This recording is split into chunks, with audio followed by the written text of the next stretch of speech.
not here, we will go on to the next round. It's a 4-minute round, and we will give the floor to Mr. Brock. Mr. Brock, sir, you have 4 minutes. Thank you, Chair. I'd like to thank both professors for your attendance today. To you, Dr. West, the Prime Minister promised Canadians when he formed government that he would run an open and transparent government. He agreed to cooperate fully with Justice Rouleau when asked to testify. Yet he and his cabinet have hidden behind the principle of solicitor-client privilege in not releasing the legal advice he received.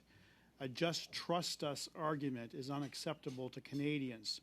Without the benefit of that opinion, you opined in a legal article, and this was co-authored by yourself, Michael Nesbitt, and Jake Norris in the the Criminal Law Quarterly, that for the government to have properly justified the declaration of a public order emergency, the government needed to base its invocation on 3 novel, unconventional, and previously unanticipated ways of interpreting this legal threshold. Can you opine on that? And the secondary question to that is, this article was written before all of the evidence was heard. Does your opinion still stand? If not, how does it differ?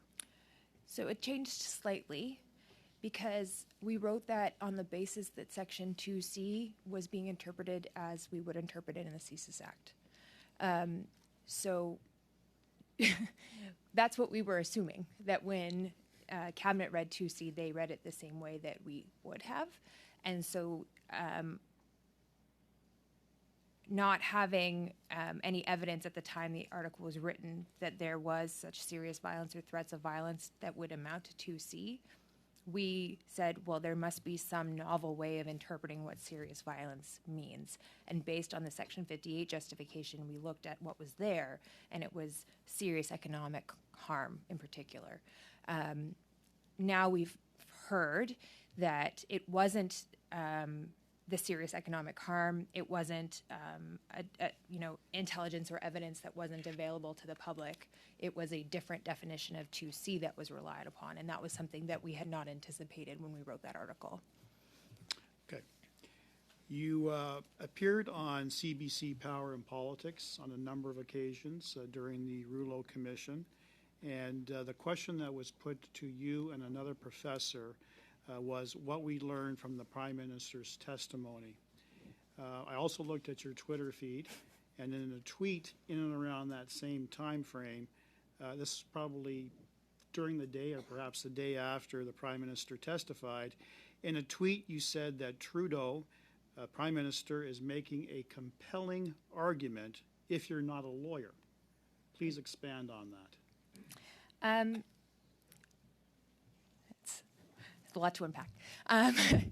Basically, yes, thank you, is that what I heard and what I've heard all the way through as someone who's trying to take the facts and the understanding and apply it to the law is a lot of facts being applied to different elements of the definitions, but they're not ever necessarily in the right order. They're not, you don't meet the first hurdle before you get to the next one, before you get to the next one. They're all kind of,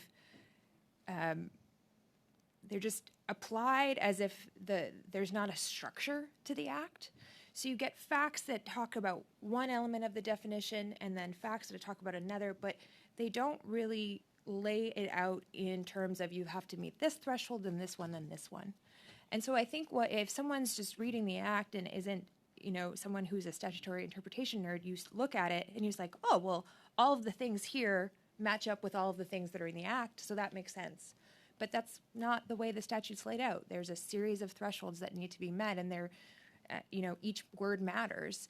And that's why I found, compelling, but not if you're looking at it with, this through the eye of someone who's keen on statutory interpretation. For those who may be keeping track, I am allowing the witnesses to finish their thoughts and their answers, but your intervention has been completed.